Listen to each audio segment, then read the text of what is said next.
হ্যাঁ তখন ভালো লাগে। আর এইগুলো তো তখনের জন্যই, কারণ এখন তো আম পাওয়াই যাবে। দেখো হ্যাঁ। গুড মর্নিং বন্ধুরা, বৃষ্টি বাজার সকালে তোমাদের সবাইকে অনেক ভালোবাসা জানাই। সকাল সকালে বৃষ্টি শুরু হয়ে গেছে, আর আমাদের বাড়িতে বৃষ্টি হওয়া মানে জল বেঁধে যাওয়া। দেখো বন্যা হয়ে গেছে, এখানে জল বেঁধে গেছে, তারপরে এই যে এইখানটায় জল বেঁধে গেছে। আর কদিন এত গরম পড়েছে, তার রেশ এখন ঢালছে। দেখো ঝড়ও হচ্ছে সঙ্গে। আমার ফুল গাছটা 12টা বেজে গেছে একদম।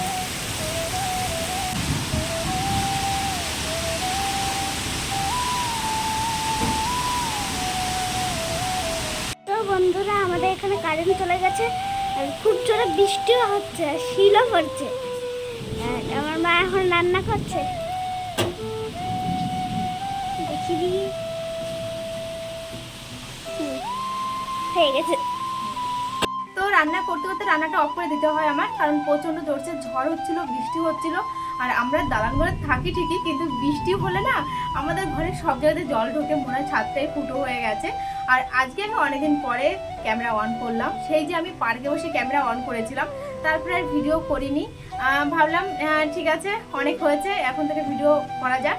আমার হাতের অবস্থা দেখো, কালকে আমি সুপার বেসন তেল নিয়েছি, তো বাজে অবস্থা হয়ে গেছে হাতের।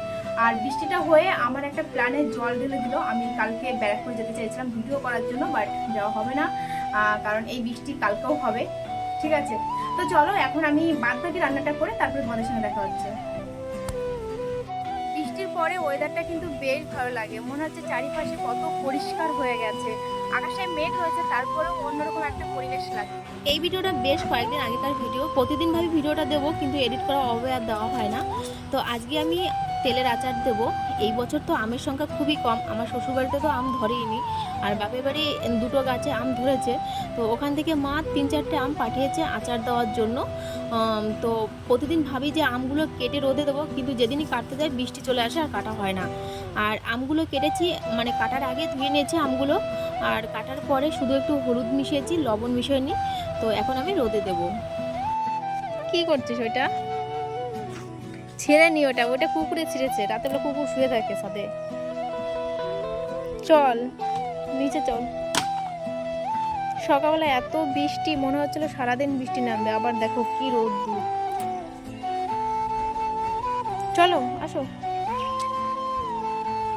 A few moments later. আমগুলো খুব সুন্দরভাবে শুকিয়ে গেছে, দেখো 2 দিন রোদে দিয়েছিলাম আমি। আজকে আমি আচারটা করব, তো তার জন্য কড়াইতে প্রথমে তেল দিয়ে দিয়েছি, তারপর দিয়ে দিয়েছি 5 ফোড়ন, তেজপাতা, শুকনো লঙ্কা। আর এখানে একটা ভাজা মশলা করেছি, এই মশলাটা আমি আধ ভাঙা করবো, পুরোটা গুঁড়ো করব না। তো এখানে রয়েছে শুকনো লঙ্কা, জিরে, ধনে, আর রয়েছে মৌরি।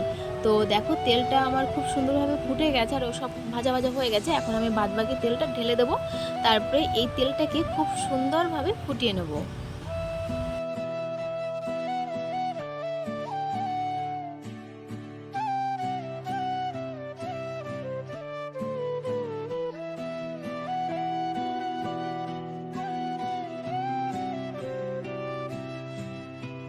তেলটাকে ফুটিয়ে নেওয়ার পরে আম আমি দিয়ে দিয়েছিলাম, তো আম আর তেল একসঙ্গে মিলে এখন আমি ফুটিয়ে নেব খুব সুন্দরভাবে। থাকলে তো নরম হবে না, শক্ত শক্ত থাকবে। হ্যাঁ হ্যাঁ তখন ভালো লাগে। আর এইগুলো তো তখনের জন্যই, কারণ এখন তো আম পাওয়াই যাবে। দেখো হ্যাঁ। তো বন্ধুরা, আচার কিন্তু আমার রেডি, মশলা দেওয়া হয়ে গেছে। লক্ষ্মীর সঙ্গে কথা বলছিলাম তো, তার জন্য ভুলে গেছি তোমাদের দেখাতে। তো তোমরাও এভাবে দেবে, খুব কম সময়ের মধ্যে সহজভাবে দেখবে, ভীষণ ভালো লাগে খেতে। এখন আমি কিছুদিন রোদে দেবো। তো চলো ভিডিওটা আমি এখানে শেষ করছি।